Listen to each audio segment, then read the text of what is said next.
Le WWF Columbus revient d'une semaine au large de la Catalogne espagnole. Il a pris part à une mission de marquage de thon rouge organisée par le WWF Méditerranée et financée par la Fondation Albert II. Tous les matins vers 7 h, nous partions du port de Rosas. Et après 3 ou 4 heures de navigation, nous arrivions sur les zones propices pour rencontrer le thon rouge.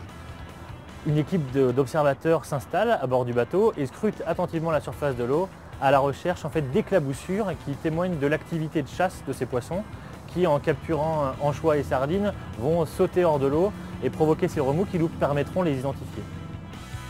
Nous avons embarqué à bord une équipe de pêcheurs plaisanciers qui ont justement derrière le Columbus installé des cannes à pêche et ils vont traîner toute la journée à une vitesse de 5 ou 6 nœuds des leurres, donc des faux poissons, pour tenter de capturer ces thons rouges.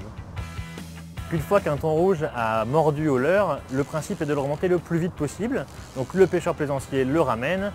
Denis ou moi-même attrapions une épuisette pour essayer de le hisser le plus vite possible sur le bateau.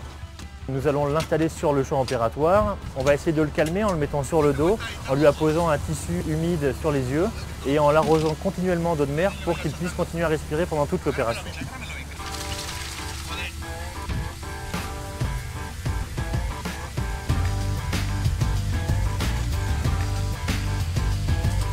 Pablo va ensuite inciser le ventre du poisson, y apposer la balise, un antiseptique pour éviter toute infection, le recoudre avec 2 points de suture.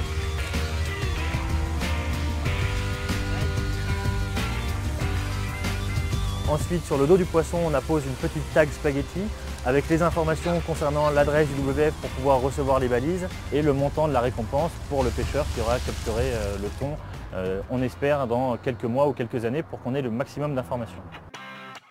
Durant cette semaine en Catalogne espagnole, nous n'avons marqué que des petits thons, donc des thons de moins de 40 kg, donc grosso modo des spécimens de 15-20 kg qui ont 2 ans.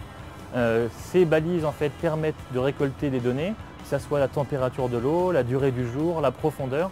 Et toutes ces données, une fois étudiées par les scientifiques, notamment du WWF, vont nous permettre d'identifier les routes de migration de ces poissons.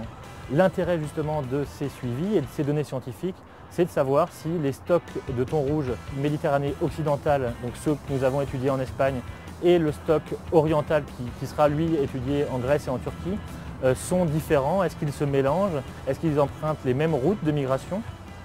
Une fois ces données récoltées, nous les soumettrons aux décideurs pour que soit mise en place une gestion plus fine du thon rouge et qu'on puisse permettre à ce poisson emblématique de la Méditerranée de ne pas disparaître.